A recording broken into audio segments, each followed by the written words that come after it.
Olá, obrigado por nos acompanhar nesses estudos das profecias de Daniel. Aqui nós aprendemos através de uma visão histórica das profecias. E hoje chegamos à 12ª parte, ou seja, também ao último capítulo do livro de Daniel, capítulo 12. E vamos encerrar nessa parte, coincidindo a parte 12 com o capítulo 12.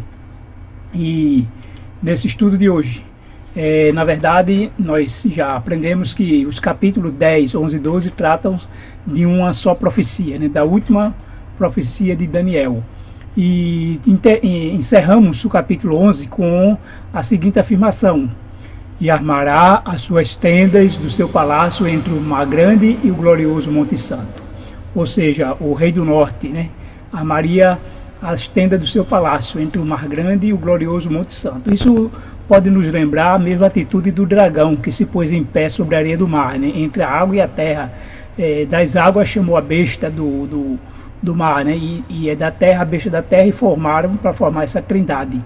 E o Apocalipse 16 fala na sexta praga, os três espíritos imundos, a trindade do mal. Então é o último ataque de Satanás contra o povo de Deus. Observe que essa expressão, armar as tendas palaciana, significa a presença de um líder poderoso. E as tendas palacianas simbolizam a presença de um líder poderoso e ambicioso que estabelecerá um centro de poder em um local estratégico. E também representa domínio e controle. A ação de armar as tendas indica um desejo de domínio e controle sobre um determinado território ou povo. Ou seja, o que podemos ver é que é o último ataque, o de Satanás. Isso está especificado na sexta praga, que a sétima é a resposta, é já o final. Então, esse último ataque de Satanás, quando ele faz, e na verdade é o seu ataque quando ele personifica Cristo. E isso é importante nós entendermos isso, porque quando fecha a porta da graça, não haver mais intercessor aqui na terra, onde não haverá mais freio para o mal, Satanás vai ter completo domínio sobre as pessoas. É até, vamos dizer, lógico supor que após a grande estratégia de Satanás, que é personificar Cristo para enganar, depois que ele consegue enganar todos que podem, então fecha-se a porta da graça. E aí ele vai atuar de uma maneira mais livre e até normal e natural, como se aparecendo aí, ou em forma de personificação, ou como ele mesmo queira, para controlar agora os ímpios, dominar sobre os ímpios. Mas isso aí mostra, entre ele usar a personificação de Cristo para o último grande engano, para rebanhar, vamos dizer, ou trazer para o seu lado o máximo que puder de pessoas enganar, porque aí quando fecha a porta da graça, ele sabe que agora ninguém se salva, Quem está perdido, e o justo continua a praticar a justiça e o ímpio continua na prática da impiedade. Então, a partir disso, então, ele vai ter agora total controle sobre a humanidade, sobre os ímpios, que não vai ter mais a intervenção do Espírito Santo, nem a intercessão de um mediador. Isso, a gente vamos entender isso para depois entender mais na frente esse último ataque de Satanás.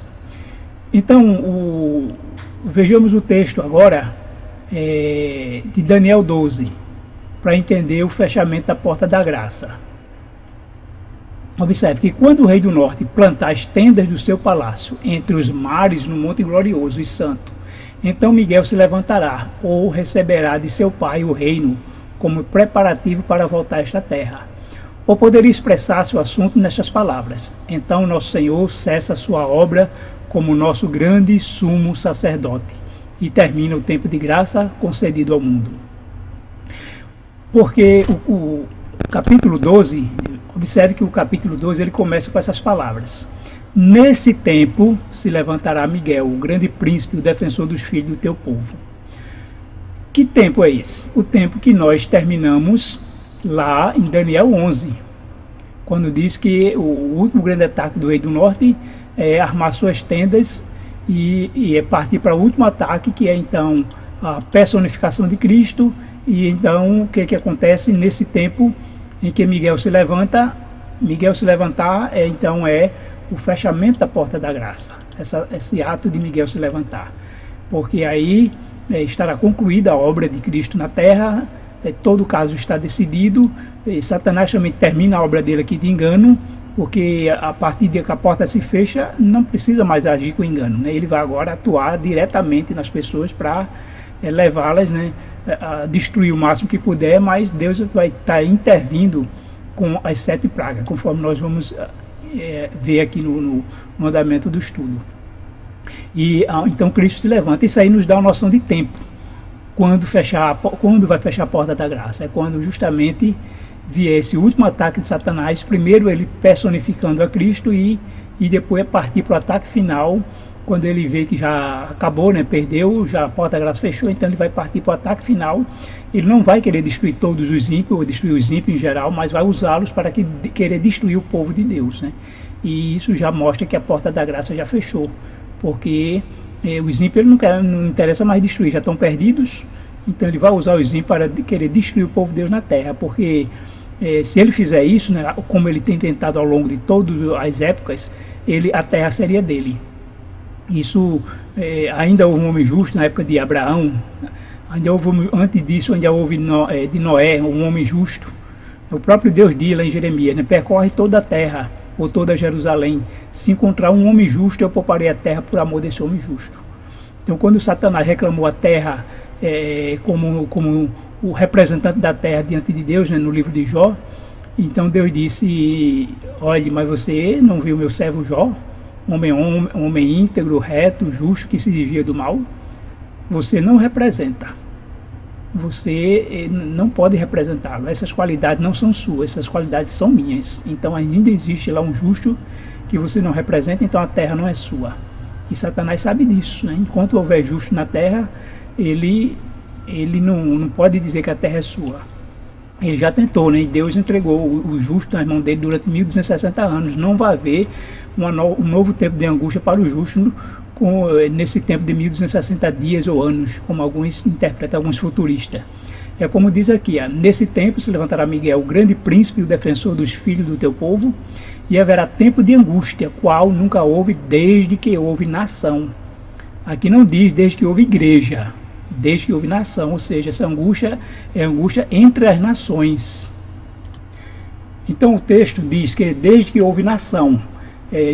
Existe outra referência a esse tempo de angústia em Mateus 24, 21. Porque haverá então grande tribulação, como nunca houve desde o princípio do mundo até agora, nem jamais haverá. Essa grande tribulação, como alguns esperam, não é sobre o povo de Deus, né? O texto diz bem claro que esse tempo de angústia, qual nunca houve, é o meio que Jesus pode estar se referindo, é desde que houve nação. Então será angústia entre as nações, não entre o povo de Deus. Quando a porta da graça fechar, o povo de Deus vai estar em lugares isolados, em montanhas, cavernas. Alguns poderão até estar presos, mas não estará entre as nações. Não, o povo de Deus não vai estar entre as pessoas, né? O mundo vai estar totalmente à solta, os ímpios vão estar totalmente entregues ao mal. E de maneira que mas naquele tempo, né, o texto continua, até aquele tempo, mas naquele tempo será salvo o teu povo, todo aquele que for achado escrito no livro. Observe essa comparação que nós vamos ver com Daniel e Apocalipse, né? Quando diz que naquele tempo será salvo o teu povo, todo aquele que for achado escrito no livro. Que tempo é esse? Em Apocalipse 13, 17, fala que todos os habitantes da terra adorarão a besta, a saber, todos aqueles que não tiveram o seu nome escrito no livro da vida do Cordeiro, que foi morto desde a fundação do mundo. E Apocalipse 17, 8 diz: e aqueles que habitam sobre a terra, cujos nomes não foram escritos no livro da vida desde a fundação do mundo, se admirarão vendo a besta, que era e não é, mas aparecerá. Então, esse tempo, né, esse tempo aqui de angústia, justamente será sobre aqueles que adoraram a besta. Será sobre aqueles que aceitaram a sua marca, sobre aqueles que não estão escritos no livro, não se colocaram do lado de Deus, não perseveraram até o fim. A paciência, aqui está a perseverança ou a paciência dos santos, né? Os que guardam os mandamentos de Deus têm a fé em Jesus. Esses que preferiram não guardar os mandamentos de Deus, não ser obediente, não se identificar como filho de Deus, né? Porque somente o filho obedece ao Pai. E então esses receberão então todos, inclusive a primeira praga, né, é sobre os adoradores da besta, os que adoraram a besta e receberam a sua marca, né, a sua imagem, né, adoraram a sua imagem. São A primeira praga é sobre esses, todos aqueles que então recusaram ficar do lado de Deus. Então a expressão, quando diz no texto bíblico, né, nesse tempo se levantará Miguel, a expressão se levantar ocorre 8 vezes nessa série de profecias de Daniel 11 e 12, e sempre no sentido de reinar. Como lá está em Daniel, no capítulo 11, tem vários textos, e como sabemos que Miguel é Cristo, né, como nós podemos comparar aí com Judas 9, 1 Tessalonicenses 4,16, né, ouvida a voz do arcanjo, esse arcanjo é Jesus. Então, isso mostra que ao se levantar, quando Cristo se levantar e deixar o lugar santíssimo, então o tempo de angústia começará. Concluímos que as 7 pragas serão derramadas após Cristo deixar o lugar santíssimo, porque o grande tempo de angústia será justamente por conta das 7 últimas pragas, porque Apocalipse 15:1 diz que com essas pragas Deus cessará a ira de Deus. E tudo isso, né, vemos aí no contexto final dos tempos, entre a 6ª e a 7ª praga.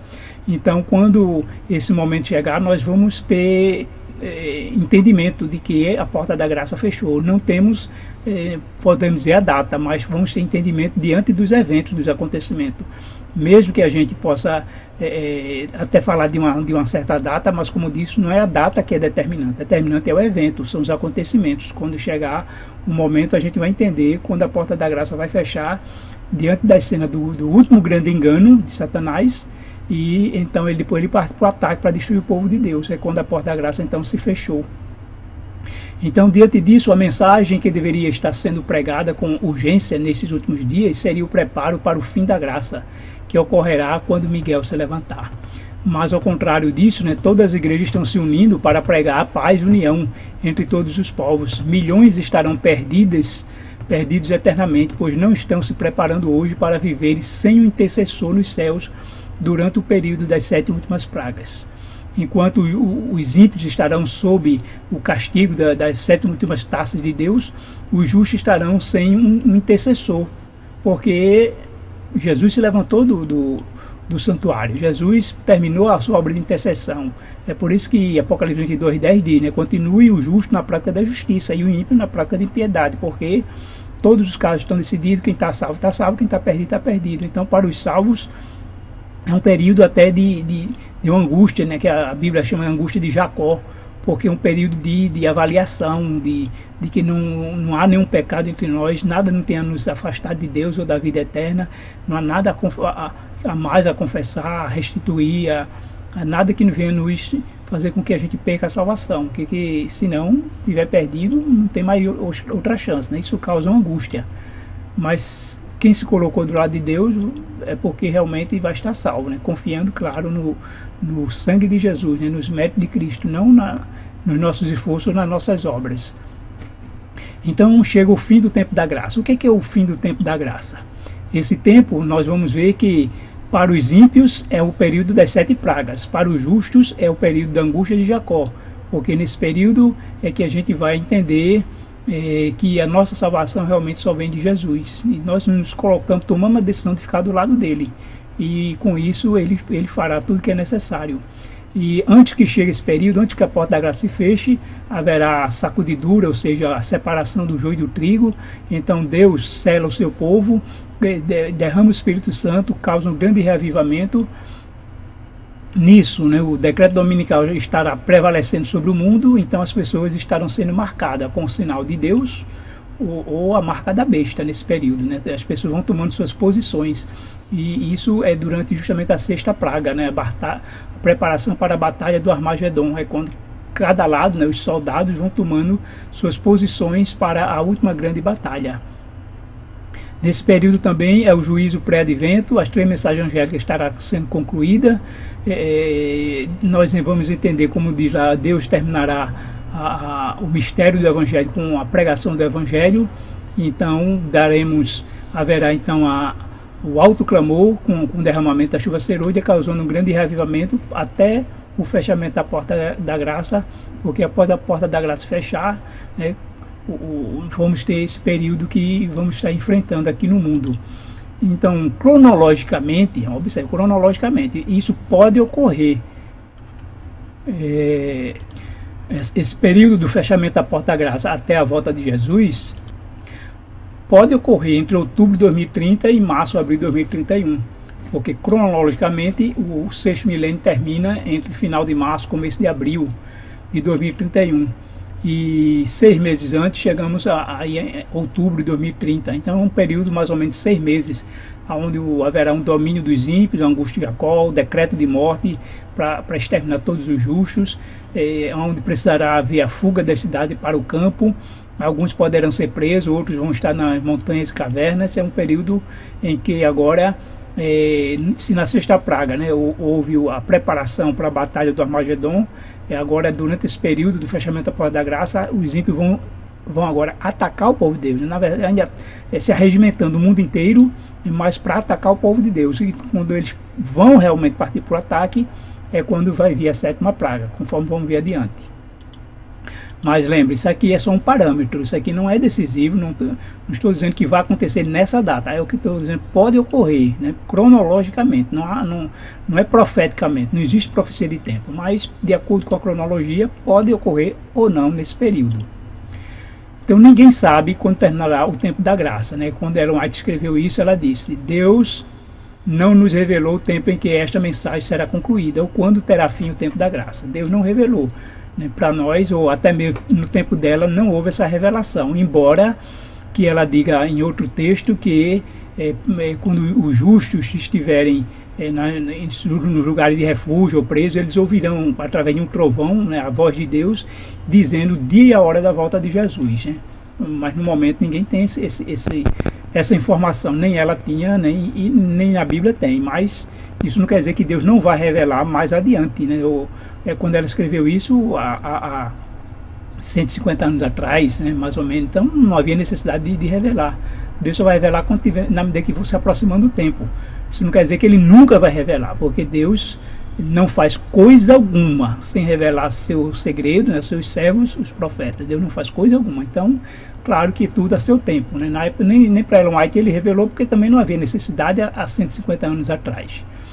E ela diz: tem-me chegado cartas perguntando se tenho qualquer esclarecimento especial quanto ao tempo do fim da graça. Aí respondo que tenho apenas esta mensagem a dar, que agora é tempo de trabalhar enquanto é dia, pois a noite vem quando ninguém pode trabalhar. Não chegou o tempo, né? Alguns esperavam Cristo na época dela, mas Cristo não veio, mas ainda assim ficou aquela expectativa de que Cristo poderia vir ainda em seus dias. O tempo da graça terminará quando for concluído o selamento, né? Pouco antes de entrarmos no tempo de angústia. O tempo de angústia é justamente o período após o fechamento da porta da graça. Todos nós recebemos o selo do Deus vivo. Então eu vi os 4 anjos deixarem de segurar os 4 ventos. Os 4 ventos são soltos quando ele termina o selamento. E quando ele termina o selamento, então se fecha a porta da graça, porque cada caso está decidido. Vi anjos indo aceleradamente de um lado para o outro no céu. Um anjo com um tinteiro de escrivão ao lado voltou da terra e referiu a Jesus que sua obra estava feita, e os santos estavam numerados e selados. Então vi Jesus, que havia estado a ministrar diante da arca, ao qual contém os 10 mandamentos, lançar o incensário. Levantou as mãos e com grande voz disse: está feito. E assim foi na visão que ela teve, né? Quando vai se fechar a porta da graça. Um anjo que volta da terra anuncia que a sua obra está feita.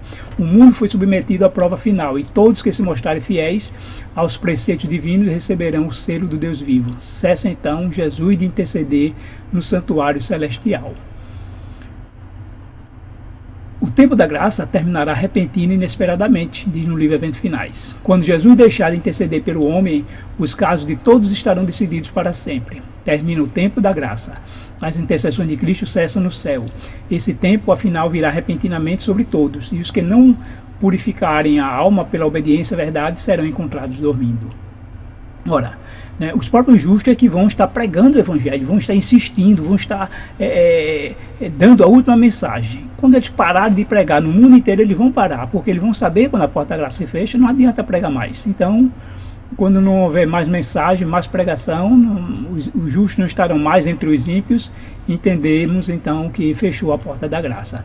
Claro que os ímpios não vão entender, não vão saber, assim como os judeus, né, continuaram sacrificando animais, matando cordeiro, imolando lá no altar, mesmo após Jesus já ter morrido e ido ao céu, né, eles acharam que continuaram fazendo tudo como vinha fazendo normalmente. Não entenderam que para eles a porta da graça fechou, no sentido de que todos aqueles rituais já tinha perdido já aliás, tinha se cumprido, né, em Cristo, e não precisava mais matar o cordeiro. Então os ímpios, alguns continuarão, como Jesus disse, né, como no dia de Noé, casando, bebendo, comprando, vendendo, construindo, plantando e não, sem entender que o fim já chegou, né, já foi marcado. Quando se encerrar a obra de juízo, de investigação, o destino de todos terá sido decidido, ou para a vida ou para a morte. O tempo da graça finaliza pouco antes do aparecimento do Senhor nas nuvens do céu. Então não haverá ainda um tempo de ser salvo quando Jesus voltar, né? Antes de Jesus voltar, a graça já terminou para toda a humanidade. A atividade humana depois do fim do tempo da graça, como será? Os justos e os ímpios estarão ainda a viver sobre a terra em seu estado mortal. Estarão os homens a plantar e a construir, comendo, bebendo, todos inconscientes de que a decisão final e irrevogável foi pronunciada no santuário celestial. Quando a decisão irrevogável do santuário houver sido pronunciada e para sempre tivesse sido fixado o destino do mundo, os habitantes da terra não o saberão. Veja, os habitantes da terra, ela está se referindo aos ímpios, né? Os justos nessa época vão saber, mas os ímpios não saberão. As formas da religião continuarão a ser mantidas por um povo do qual finalmente o Espírito de Deus se terá retirado. O zelo satânico com que o príncipe do mal os inspirará para o cumprimento de seus maldosos desígnios terá semelhança do zelo para com Deus. É por isso que Satanás vai instigar os ímpios a destruir o povo santo de Deus que ainda estará na terra, né? Com esse zelo de achar que está cumprindo a vontade de Deus. Enquanto isso, os homens estarão inteiramente absortos nos negócios. Quando pastores, agricultores, negociantes, advogados, grandes e pretensos bons homens exclamarem paz e segurança, sobrevirá repentina destruição. Lucas relata as palavras de Cristo de que o dia de Deus vem como um laço. Não nos será concedido outro tempo de graça em que possamos preparar-nos para o céu. Esta é a nossa única e derradeira oportunidade para formar caracteres que nos habilitem para o futuro lar que o Senhor preparou para todos que obedecem aos seus mandamentos. Então, o que precisamos entender uma coisa bem clara, né? Bem clara, é que Deus anunciou que o dilúvio viria, né? E ele anunciou 120 anos antes de que não o dilúvio, né? Ele disse que o homem não viveria mais do que 120 anos, o Espírito de Deus não agiria. Ele falou isso no Gênesis 5. Então, logo após, ele anuncia a Noé o seu intento de destruir essa humanidade, e quando Noé tinha 500 anos, né? Então, Noé é avisado, e Deus então manda Noé preparar a arca. E Noé então prepara a arca, conforme vimos no último estudo, né? Mais ou menos levou a metade do tempo, 120, 66 anos levou a arca para ser construída, e o que restaria aí mais ou menos 50, né, 60 anos a arca aberta. Se for contar os 120, né, daria 54 anos. Então vamos mais ou menos supor que durante 50 anos a arca estava aberta, né?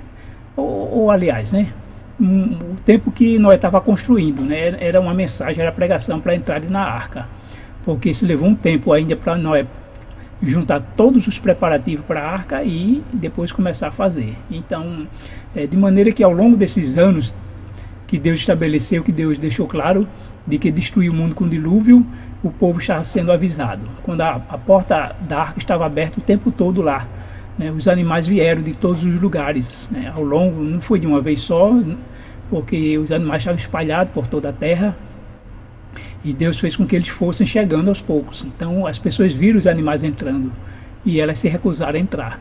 A porta estava aberta para todos entrarem. Quando Deus fechou a porta, ninguém mais quis entrar. Ninguém mais ficou lá de fora. Quando a porta da graça for fechada, não quer dizer que pessoas ainda iriam ser salvas e não foi. Não é isso. Deus não vai deixar ninguém de fora, né? A porta está aberta até o último momento. Quando Deus fechar é porque ninguém quer mais entrar, ninguém quer mais aceitar. O Evangelho foi pregado, né? Então, desde então, já foi pregado, todo mundo ficou ciente, todo mundo entendeu a mensagem. Haverá aí envolvendo a questão do último reavivamento, do decreto dominical, mostrando o verdadeiro dia do Senhor, a Bíblia deixando bem claro que o povo do Senhor é os que guardam seus mandamentos. Então todos terão recebido o alerta e a mensagem. Quando a porta da graça fechar, ninguém mais quis entrar. Deus não é injusto, né? Ninguém vai ficar de fora porque Deus não quis, né? Porque na verdade eles não quiseram. Então quando a porta da graça fecha, quando Satanás agora estará livre, né, para dominar o mundo, mas não é bem assim, porque Deus vai intervir com as 7 últimas taças sobre essa humanidade ímpia. Essa humanidade vai sofrer os castigos de Deus. A primeira taça são úlceras, quem tiver a marca da besta, e que receberam, né, a sua marca e adoraram, né, e também adoraram a imagem da besta. Então praticamente quase toda a humanidade. Não será toda, porque o texto deixa claro de que a primeira taça, a primeira praga, ela vai recair sobre os portadores da marca da besta e adoradores de sua imagem. Então isso diferencia um pouco, porque muitos vão receber a marca da besta, mas que não adoraram, né? Mas foi por medo, por castigo, ou tanto pelo não perder as coisas boas do mundo, como medo de ser preso, ser perseguido, preferiu o conforto. E aqueles que adoram a imagem, aqueles que defendem, que aqueles que são convictos, assim como o selo de Deus, nós aceitamos como o dia do Senhor e temos essa convicção, e por Deus nós morremos, nos tornamos mártires se for necessário, porque temos convicção naquilo que cremos. Então os adoradores da sua imagem são aqueles que têm convicção de que está do lado certo, fazendo a coisa certa, só que não está, né? Ele recebe a marca com convicção. Há outros que vão receber, mas com certo medo, né? E isso aí distingue um pouco, para que possamos até entender que essa primeira castigo pode não recair sobre todos em geral, mas pode também ser que todos os ímpios vão sofrer esse castigo das úlceras, porque todas as demais pragas, elas são sobre todos, não é mais sobre um terço, nem um quarto, é sobre todos. Então pode ser que caia realmente sobre todos, e alguns sofrem mais, outros menos. Mas quando o mar se tornar em sangue, diz que toda criatura do mar morreu. Quando os rios se tornarem em sangue e as fontes das águas, vai atingir todos os seres também morrerão. Diz que o sol, lá diz no texto de Apocalipse 16 que os homens se queimaram com o sol, não diz a quantidade, um terço, um quarto. Então vai ser sobre toda a humanidade o aquecimento do sol, as trevas sobre o trono da besta. E quando essas trevas vierem sobre o trono da besta, eles ainda estarão sofrendo com as úlceras da primeira praga, de maneira que vão ranger os dentes de dor. Aí então vem a sexta praga, né, que justamente o que acontece, né? É a última preparação aqui para exterminar o povo de Deus, é o decreto de morte, porque tudo que está acontecendo sobre a humanidade, Satanás vai instigar os ímpios a acreditar que é por causa dos justos que estão na terra que isso está acontecendo. A ira de Deus é por causa de um povo rebelde, que não se dobrou a aceitar as leis do Estado, o decreto dominical, e esse povo precisa ser destruído. E essa preparação para essa última grande guerra, então quando eles vão agora atacar o povo de Deus, decreta, assim como houve na época de Esther, né, marca o dia, a hora e o mês para atacar o povo de Deus. Então Deus, assim como fez com Jacó quando saiu de Siquém, né, e que os siquemitas queriam vir atrás para destruí-los, e Deus então interveio com raios, né, matando raios e saraivada. Na verdade é o que vai acontecer também por ocasião da sétima praga, porque aí já é o anúncio também da volta de Jesus. Continuando o texto de Daniel 12, né, vamos para o versículo 2. E muitos do que dormem no pó da terra ressuscitarão, uns para a vida eterna e outros para a vergonha e desprezo eterno. Daniel pode estar se referindo às duas ressurreições, conforme está escrito em João 5, 28 e 29. Não vos maravilhei disto, porque vem a hora em que todos que se acham nos túmulos ouvirão a sua voz e sairão. Os que tiverem feito bem para a ressurreição da vida, e os que tiverem praticado o mal para a ressurreição do juízo. Jesus está falando que haverá 2 ressurreições e todos vão ressuscitar. E esse todos vão ressuscitar, só que Apocalipse deixa bem claro que são em 2 ressurreições, né? A ressurreição da vida e a morte, a distância de uma para outra é de 1000 anos. Já no versículo, na outra versão, né, do mesmo versículo 2 de Daniel 12, diz: as multidões que dormem no pó da terra acordarão, uns para a vida eterna e outros para a vergonha e para o desprezo eterno. Então, como vimos, pode ser que ele esteja se referindo às 2 ressurreições, só que uma vai ser para os justos, né, porque uns para a vida eterna. Justamente ele diz aqui em primeiro lugar, né, uns para a vida eterna e outros. E como ele cita em primeiro lugar a ressurreição dos justos, a segunda ressurreição é a ressurreição do juízo, em que ninguém será salvo. Embora que a gente saiba que Apocalipse 1,7 diz que eis que vem com as nuvens, todo olho verá, até mesmo aqueles que o transpassaram, e todos os povos da terra se lamentarão por causa dele, assim será. Amém. E Apocalipse 25, conforme falamos, a distância de uma ressurreição para outra. O restante dos mortos não reviveram até que se completassem os 1000 anos. Esta é a primeira ressurreição. Então, na primeira ressurreição, os justos vão ressuscitar, mas Apocalipse 1,7 diz que aqueles que transpassaram a Cristo, eles vão ressuscitar, porque Jesus mesmo disse a Anás, né, você verá o Filho do Homem vindo nas nuvens. E Deus fará com que alguns desses mais ferrenhos inimigos de Deus, que duvidaram de que ele era o Filho de Deus, ele vai acordar para ver Jesus voltando, embora que vai morrer de novo para ressuscitar na ressurreição do juízo. Mas, né, Daniel pode estar se referindo a essas 2 situações, onde serão ressuscitados os justos e alguns perdidos só por causa de uma ressurreição especial para ver Jesus voltar. Mas o contexto dá mais a entender que sejam as 2 ressurreições que fala aqui em Apocalipse. Continuando o texto, versículo 3 de Daniel 12. Aqueles que são sábios reluzirão como o fulgor do céu, e aqueles que conduzem muitos à justiça serão como as estrelas para todos sempre. Então, aqui é uma bem-aventurança para aqueles que ensinam. Daniel estava aí entre os sábios, era considerado um sábio. E sabemos que a sabedoria de Deus é loucura para o mundo. Não é sábio segundo o mundo, mas é sábio segundo Deus. Aqueles que desprezam, renunciam a tudo no mundo, que desprezam como nenhum valor, como Paulo diz, né, considera tudo como refúgio por amor a Cristo. E por amor a Ele somos entregues à morte todo dia. Para o mundo isso é loucura, mas isso é sabedoria de Deus. E isso é importante não só a gente viver, como ensinar outros a confiar, a esperar, a ter paciência em Deus. E esses que ensinam, né, como vão tirar muitos da perdição, são como estrelas que vão brilhar. Saber que o nosso coração se enche de alegria quando a gente ajuda outros a participar dessa nossa alegria. E ele diz a Daniel: tu, porém, Daniel, encerra as palavras e sela o livro até o tempo do fim. Muitos esquadrinharão e o saber se multiplicará. Esse período em que Daniel quis ter mais entendimento, compreender mais os acontecimentos finais, mas o anjo diz que é para o tempo do fim. Não precisava nem adiantava Daniel saber detalhes, mas no tempo do fim o conhecimento iria aumentar. Muitos vão esquadrinhar, ou seja, vão pesquisar, vão entender e vão saber. Os sábios vão entender essas profecias que Daniel não entendeu. Deus só mandou ele escrever mesmo sem entender. E ele, como obediente, escreveu. E no final, né, as profecias se tornaram conhecidas até nossos dias.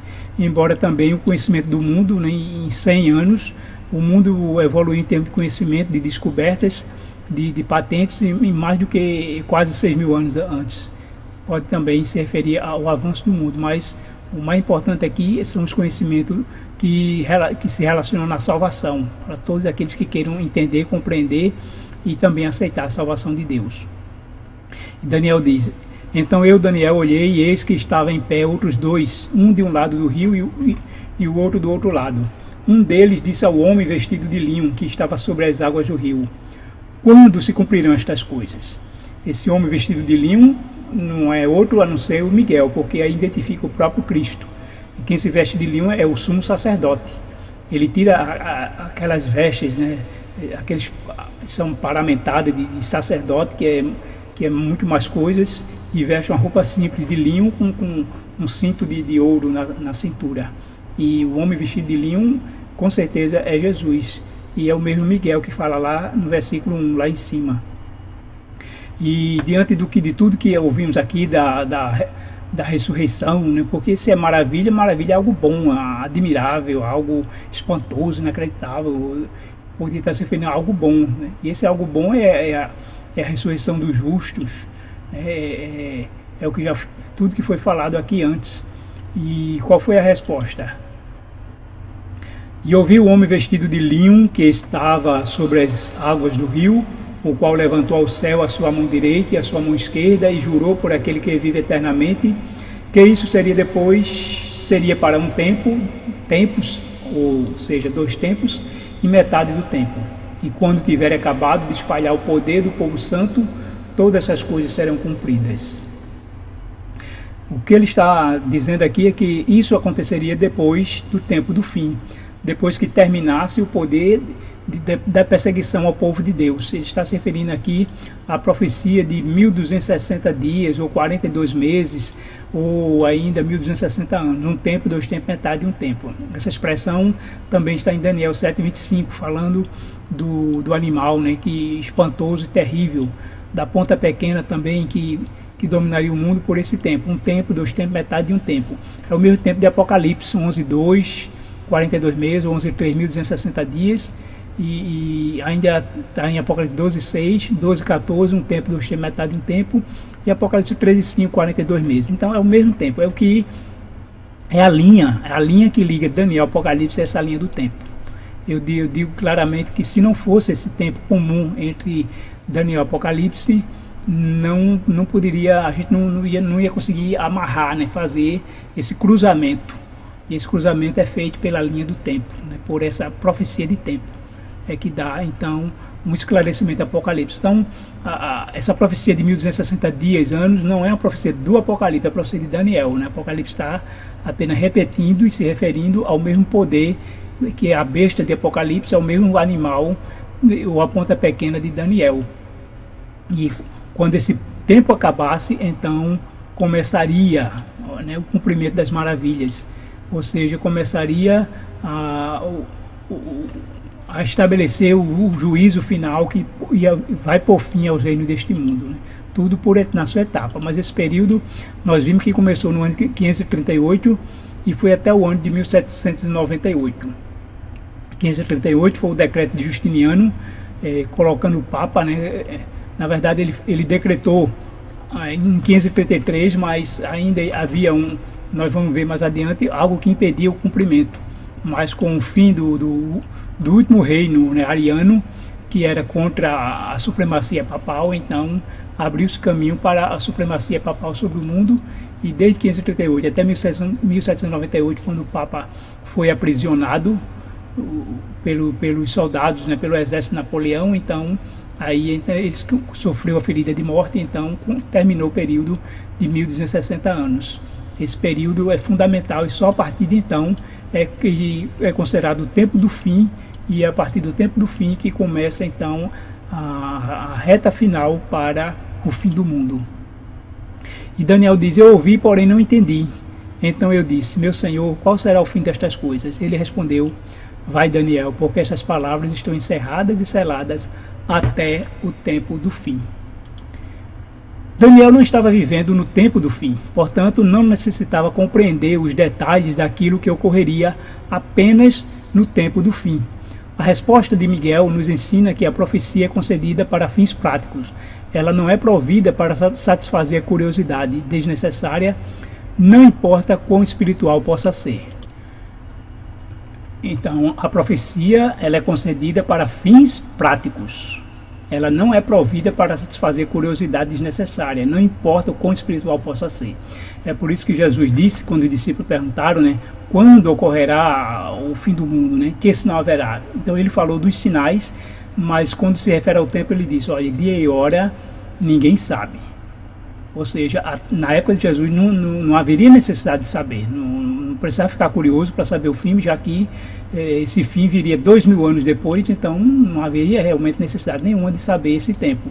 Por isso que Jesus falou no tempo presente, né? Jesus disse, ninguém sabe, né? Mas ele não descartou de que mais adiante poderá saber. Isso porque isso incluiu ele mesmo, né? De que no tempo dele, quando ele falou, ninguém sabia, nem ele mesmo, o filho. Embora que, após ele ter ressuscitado, né, e assumido a condição divina, ele passaria a saber, mas aí não estaria mais aqui entre nós, nem informaria nada a seus discípulos. Isso quer dizer que quando chegar o tempo certo, né, quando for necessário realmente botar em prática esse período final, então Deus vai revelar.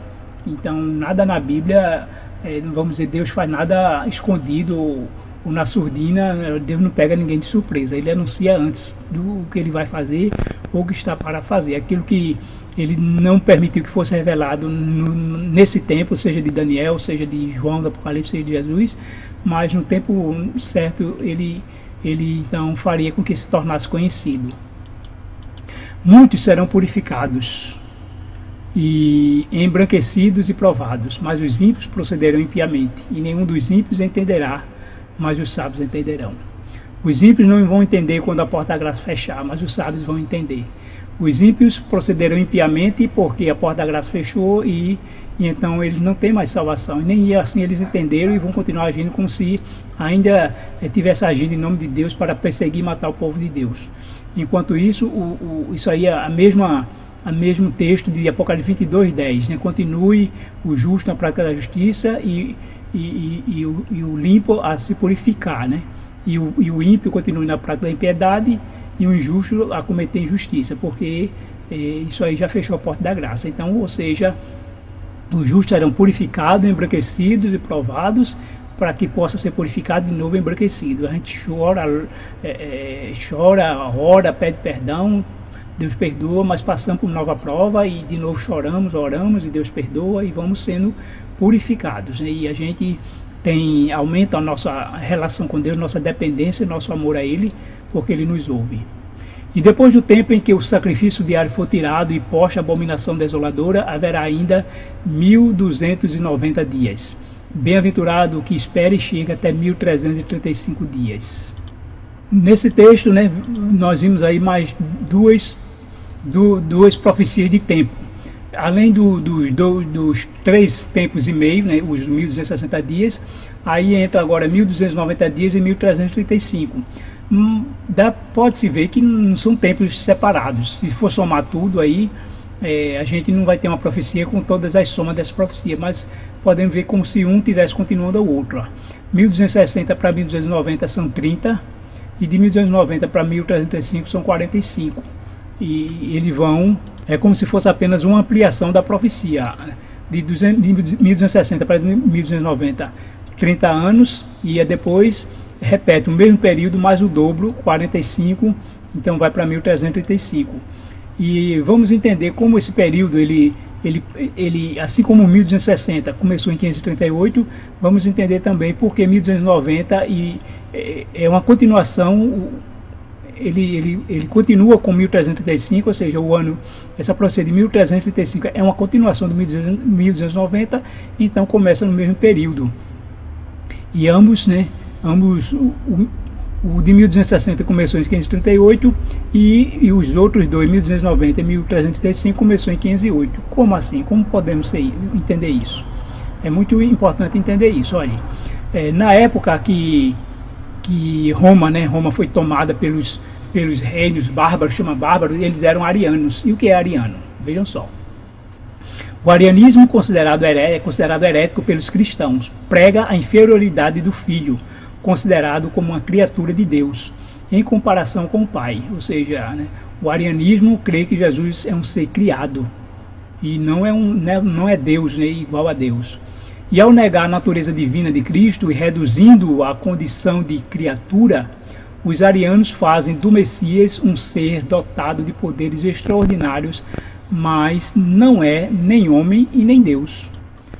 Então eles não colocam Jesus nem como totalmente homem, mas também não coloca como Deus, né? Fica aí no limbo entre uma coisa e outra, acima dos anjos, e fica aí essa relação. Mas o que isso é fundamental entender é o seguinte: a relação entre Deus e Jesus é inexistente.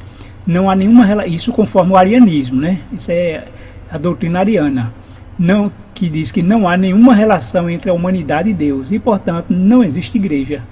Então é um golpe contra a igreja, né? Um golpe contra a igreja, ao domínio da igreja, ao poder da igreja, porque eles rejeitam, eles são, os arianismos, vamos dizer, hoje seriam os desigrejados. Os desigrejados hoje eles são contra o dízimo, eles são contra o Espírito Santo, atacam a Trindade, são antitrinitarianos e se acham ainda o certo, né? Então seria hoje esse tipo de arianismo. E isso era terrível, porque esses bárbaros que derrubaram o Império Romano, né, estavam agora dominando o mundo. E existia ainda o Papa, né, existia esse poder religioso, mas não tinha como interagir no meio dos reinos bárbaros. E o que aconteceu, né? Vamos ver que dos 10 reinos bárbaros que os principais, né, que derrubaram Roma, 7 se converteram ao cristianismo, embora uma conversão não totalmente cristã, né, e continuaram ainda com ideias ou filosofia ou práticas ainda arianas, um sincretismo aí entre cristãos e arianos, mas eles foram considerados convertidos, né, os 7 deles, e restaram os 3, né, os outros 3. Quando o Império Romano caiu sob o domínio dos bárbaros, e essas 10 tribos que derrubou o Império Romano, estão entre eles aí os ângulos na Inglaterra, os burgundos na Suíça, os francos que fundaram a França, deram origem, os germanos que deram origem à Alemanha, os érulos no sul da Itália, os lombardos no norte da Itália, os ostrogodos na Áustria, os suevos em Portugal, os vândalos no sul da Espanha e os visigodos no norte da Espanha. Então esses reinos bárbaros, todos arianos, eles eram contra a igreja, eles tinham uma doutrina de não aceitar a igreja, que não precisava de igreja, de ser arianos, não aceitar a divindade de Cristo, e isso iria em encontro totalmente à igreja e não aceitava a autoridade da igreja nem nada. Então para a igreja era terrível, né, esses reinos. E o que acontece então é que a profecia diz, né, que 3 deles cairiam, a profecia de Daniel da estátua, para que o chifre pequeno pudesse reinar. Isso porque 7 deles, como falei anteriormente, 7 deles se converteu ao cristianismo, embora um certo sincretismo, né, entre os cristianismo e arianismo, e ainda mais um pouco de paganismo. Mas esses 3, os ostrogodos, os vândalos e os visigodos, eles se mantiveram como arianos, e aí a igreja não podia ter um domínio sobre todo o reino, e principalmente que eles dominavam aí ainda uma grande parte, e principalmente aí, veja, na Áustria, no sul da Espanha e a parte da Espanha. E o que aconteceu, né? Em 507, Clovis, o rei dos francos, ele venceu aí o primeiro deles, os visigodos, e depois houve uma outra vitória aí contra os ostrogodos e vândalos, que por final, em 538, eles então abandonaram lá a batalha contra os romanos. E a vitória de Clovis nesse período foi fundamental, foi muito importante. Veja a relação com a história. Ao nos aproximarmos do ano 508, contemplamos uma grande crise de amadurecimento entre o catolicismo e as influências pagãs ainda existentes no Império. Até o tempo da conversão de Clovis, rei da França, em 596, a França e outras nações de Roma Ocidental foram pagãs. Mas em seguida a esse evento, os esforços para converter idólatras ao romanismo foram coroados de grande êxito. A conversão de Clovis disse ter sido ocasião de conceder ao monarca francês os títulos de Majestade Cristianíssima e Filho mais velho da Igreja, entre esse tempo e 508, né? Mas a data, até no Wikipedia, né, a data que mostra do ano da conversão de Clovis foi o ano 508. Isso porque no ano 507 ele já tinha vencido o primeiro rei ariano. A ação conjunta, então, da Igreja e do Estado, primeiro com Clovis, nesse período entre 496 e 508, e novamente com Justiniano, de 533 a 538, é representada pela transgressão em Daniel 8, 12 e 13, ou seja, a transgressão assoladora, que resultou na colocação da abominação da desolação, ou abominação desoladora, ou seja, o que é abominação desoladora? É sempre que há a união ou fusão da igreja com o Estado. Ou o controle da religião pelo Estado, ou o controle do Estado pela religião. Então, sempre que há essa fusão, essa união, isso caracteriza uma abominação desoladora. Porque ou a religião se impõe ao Estado, obrigando o Estado a aceitar a religião, ou o Estado se impõe à religião para controlar, para dominar, ou para também impor, ou para não deixar expandir. De qualquer forma, se caracteriza como abominação. E assim, mesmo ao longo, nós vemos do povo de Deus, houve sempre os sacerdotes e profetas, nunca um só unificou, os dois como um reinado só. E sempre houve essa distinção, e Deus deixou claro isso. Mas vamos entender aqui ainda o seguinte: por essas evidências, consideramos claro que o diário ou o paganismo foi tirado em 508. Isso foi preparatório para a instituição ou estabelecimento do papado, que foi um evento separado e subsequente. Em 533, o imperador Justiniano enviou uma carta ao bispo de Roma em que sujeitava a ele todos os sacerdotes do Oriente, Constantinopla, e considerava o bispo de Roma como a cabeça de todas as santas igrejas. Mas as provisões deste decreto não puderam ser efetuadas imediatamente, pois Roma e a Itália estavam dominadas pelos ostrogodos, que eram de fé ariana. Até que fosse vencido o último rei ariano, no caso os ostrogodos, então não havia ainda uma supremacia papal. Isso ocorreu em 538, que os ostrogodos, mesmo que sob cerco, cercaram Roma, mas eles terminaram abandonando o cerco, e aí então Roma ficou livre para governar sozinha como senhora do mundo, ou seja, a Roma papal. E nós tivemos aí como um grande legado de Clovis, o protetor do Papa. O legado de Clovis é bem estabelecido em 3 grandes atos: a unificação da nação franca, sua conquista da Gália e sua conversão ao cristianismo. A Gália estava dominada pelos visigodos, que foi conquistada aí no ano 507 por Franco. A unificação da nação franca, estavam dispersos, e ele unificou principalmente sobre o cristianismo, justamente porque a maioria era católica, então ele se converteu ao catolicismo, e isso facilitou a união aí dos povos. E o terceiro ponto foi a sua conversão ao cristianismo. Então, por esse terceiro ato, ele fez de si mesmo o aliado do Papa e seu protetor, assim como do seu povo, que era na maioria católico. Então, observe, veja aí a união da igreja com o Estado. Clovis se fez protetor do Papa ao defender o Papa e a religião para expandi-la, para todos os outros reinos, na medida que ele ia lutando, vencendo as batalhas, as guerras e acabando com o reino ariano. Isso foi fundamental, essa união aí do Estado com a religião. Então isso dá início aos 1290 anos e aos 1335 anos. Ele é o ponto inicial para essa profecia, que nós, para poder entender a importância da conversão de Clovis em 508, porque sem essa conversão o Papa não poderia e nem teria começado a reinar 20 anos, aliás 30 anos mais tarde, porque Clovis vence o primeiro rei ariano, os visigodos, e aí começa a luta contra esses outros reinos arianos, até que o último dele cai em 538, e aí se põe em prática o decreto de Justiniano, colocando o Papa como cabeça da igreja. E ao longo desse tempo, então, é que com um vácuo de poder, ou com a queda do Império Romano, o Papa vai consolidando o seu poder, tentando, unificando aí os reinos sob seu controle, sob o controle da religião, e ele passa a dominar então o mundo e aí perseguir os cristãos, o poder assolador sobre os cristãos. E esse poder iria até o ano 1260, quando então começaria as fases do juízo para acabar com os reinos do mundo. E concluindo então, nós concluímos aqui com Daniel 12:13, quando diz, quanto a você, siga o seu caminho até o fim. Você descansará, e então no final dos dias você se levantará para receber a herança que lhe cabe.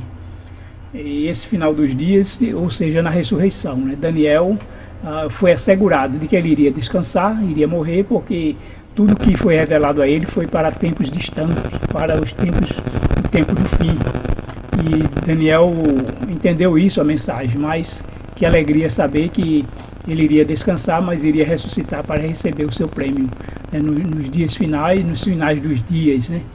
E esse final do dia ele entendeu que é quando tudo terminar, né? Quando chegar a finalizar a contagem de dias no nosso mundo, quando a cronologia chegar ao fim e não precisamos mais olhar o calendário, né? Olhar aniversários ou datas, porque a eternidade não teremos mais dias para contar. E então o final dos dias é quando chega o final do mundo. E é um grande consolo saber que ele iria se levantar para receber a sua recompensa. Assim como Paulo, né, demonstrou essa certeza, né, combati o bom combate, completei a carreira e guardei a fé. Já agora a coroa da justiça está reservada, não só para mim, mas para todos os que creem em Jesus. Então nós temos essa esperança. E a nossa maior esperança hoje para nós é saber que podemos ser a última geração que vai ver Jesus voltar. Nós seremos o povo que veremos Jesus voltar, que terminaremos a obra neste mundo, que seremos os 144 mil desse grupo especial que estará vivo e por ocasião da volta de Jesus, após passar pelos períodos jamais descritíveis, nem jamais visto em toda a história. Então os últimos dias são diferentes de tudo que imaginamos, né? Vocês vejam que o que Jesus falou é sempre, e o que João viu, ou Daniel, né? Sempre situações em que ele escreveu sem entender, porque o que vai acontecer, ainda mesmo nós, nos nossos dias, não temos ideia de tudo realmente como vai acontecer, mas uma certeza nós temos, que Deus está conosco, e Jesus estará conosco e nos manterá firme em pé para darmos o testemunho de que nós escolhemos nosso Deus, nós escolhemos servi-lo, amá-lo e vamos manter-nos fiéis a Ele em toda e qualquer situação. E assim estaremos em pé quando Ele voltar e estaremos então para sempre com nosso Deus. Que Deus abençoe a todos e que continuemos firmes nessa fé, jamais desanimamos, não desistamos, permaneçamos firmes, porque a paciência, a perseverança, acima de tudo o amor ao nosso Deus nos mantém firme. Essa é a pergunta mais importante. Você ama a Deus? Porque se você amar, né, tudo suporta, tudo crê, tudo espera quando se ama. E é esse o nosso desejo, é amá-lo mais, servi-lo e adorá-lo mais e buscá-lo mais e fazer cada vez mais a sua vontade. Que Deus abençoe a todos e vamos, como Daniel, manter-nos firmes em sabedoria, procurando entender os nossos últimos dias para servir a Deus cada vez mais.